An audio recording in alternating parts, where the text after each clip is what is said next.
Bagi saya dan keluarga besar Kementerian Ketenagakerjaan, ini adalah pukulan yang berat, terlebih sejak saya dilantik menjadi Menteri Ketenagakerjaan. Ya, bismillahirrahmanirrahim. Assalamualaikum warahmatullahi wabarakatuh. Teman-teman media yang saya hormati, selamat sore, salam sejahtera untuk kita semua. Karena nunggu ya, jadi mungkin ada beberapa hal yang ingin saya sampaikan. Yang pertama, saya prihatin dan menyayangkan peristiwa dugaan tindak pidana korupsi yang saat ini sedang diproses oleh KPK. Saya menghormati proses hukum yang sedang dijalankan oleh KPK dan mendukung berbagai langkah KPK dalam melakukan penindakan pelaku korupsi. Bagi saya dan keluarga besar Kementerian Ketenagakerjaan, ini adalah pukulan yang berat, terlebih sejak saya dilantik menjadi Menteri Ketenagakerjaan, atau dalam 10 bulan terakhir, saya sedang melakukan banyak pembenahan dan penataan, khususnya terkait dengan integritas, profesionalisme, dan perbaikan layanan. Sejalan dengan arahan Presiden bahwa tidak ada toleransi atas perilaku koruptif, maka saya sudah meminta pejabat beserta jajaran di Kemenaker untuk menandatangani fakta integritas dan siap dicopot apabila melakukan tindakan korupsi. Khusus untuk sertifikasi K3, kami sudah melaksanakan fakta integritas bahkan dengan perusahaan jasa K3 atau PJK3 dengan total hampir 1.000 perusahaan jasa K3 di Indonesia.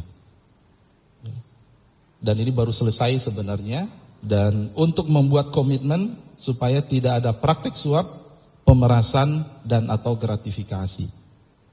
Kami juga meminta masyarakat untuk aktif melaporkan apabila masih ada praktek tersebut. Selain fakta integritas, saya juga telah merotasi pegawai yang sudah lebih 4 tahun pada posisinya, melakukan perbaikan proses layanan sehingga lebih transparan dan akuntabel, serta merevisi berbagai regulasi terkait pelayanan K3. Misalnya Permenaker nomor 33 tahun 2016, Permenaker nomor 5 tahun 2018, Permenaker 8 tahun 2020, dan Permenaker 4 tahun 1987 yang sudah selesai harmonisasi.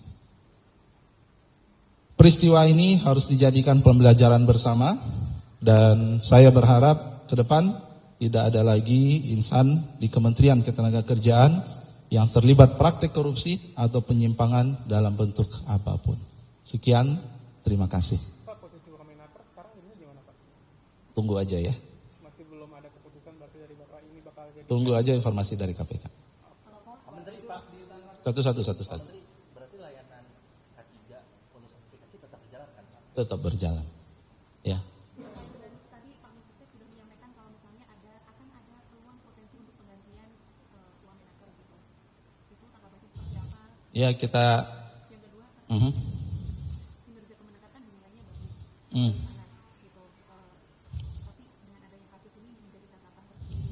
Kemudian pertanyaan selanjutnya, Pak, yang ditangkap adalah 10 orang dan katanya ditangkapnya di gedung K3 yang sebelah, gitu. Apakah benar seperti itu? Dan dalam 10 orang itu selain Pak Kemenaker, apakah ada yang lain, pejabat yang lain dari Kemenaker yang juga ikut hidup?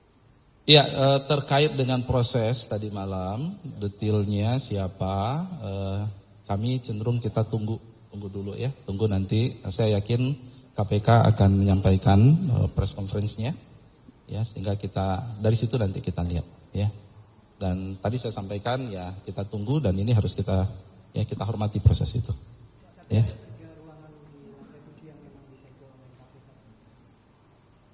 Ya kita lihat aja nanti ya. Artinya berarti masih ada proses penggalian informasi dan seterusnya barang bukti, tentu sekali lagi kita hormati ya. Jadi sekali lagi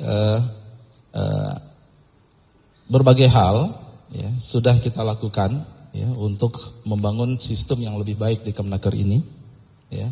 Jadi dari orangnya, kemudian ini ada potensi ya, ketika layanannya kita lihat ya beresiko, kita putar orangnya, kemudian fakta integritas, kemudian kita ingatkan terus.